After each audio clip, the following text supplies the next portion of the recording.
The first thing Dan noticed was the shoes. 6 pairs of sneakers and work boots hung by their laces from the branches of the oak tree, swaying slightly in the August heat like strange fruit. He'd pulled over to photograph them, something to distract himself from the hollow ache that had lived in his chest since the funeral.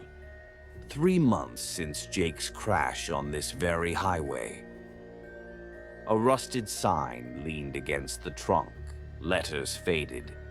"Take nothing, leave nothing." Dan snorted and raised his camera. Urban legends didn't scare him anymore, not after identifying his son's body by the Batman tattoo on his wrist. The shutter clicked. In the digital preview, the shoes twitched as if kicked by invisible feet. That night, Dan dreamed of ropes. He woke choking, his throat raw, to find muddy shoe prints leading from his front door to Jake's empty bedroom. The air smelled of gasoline and wet leaves. On his phone, the tree photo now showed shadowy figures standing beneath each pair of shoes, their necks bent at unnatural angles. At the local diner, the waitress froze when he showed her the picture. "That's the hanging tree. They say Depression-era travelers would..." She lowered her voice. "Well, folks who couldn't go on. Their families hung their shoes so the dead wouldn't follow 'em home." She pointed to Dan's photo. "But you took something, didn't you?" Dan's coffee cup trembled. He had pocketed a small leather cord from the base of the tree, something to knot around Jake's ashes pendant. The dreams worsened. Now he felt the ropes burn, saw Jake watching from the tree's branches, his sneakers, those damn red high tops, swinging empty below him. "You were supposed to teach me to drive," his son whispered in the dark.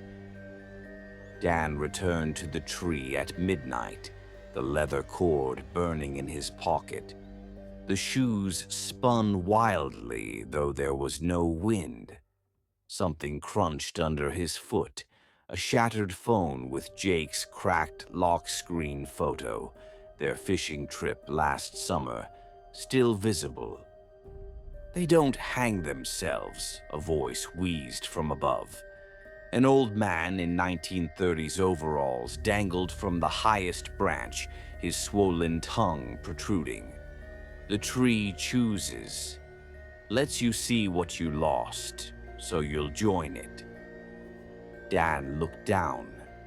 The roots had wrapped around his ankles. Above him, 6 nooses swayed invitingly. The 7th held Jake, his face purple but smiling. "Stay with me this time, Dad." Sheriff's deputies found Dan's truck parked beneath the tree at dawn.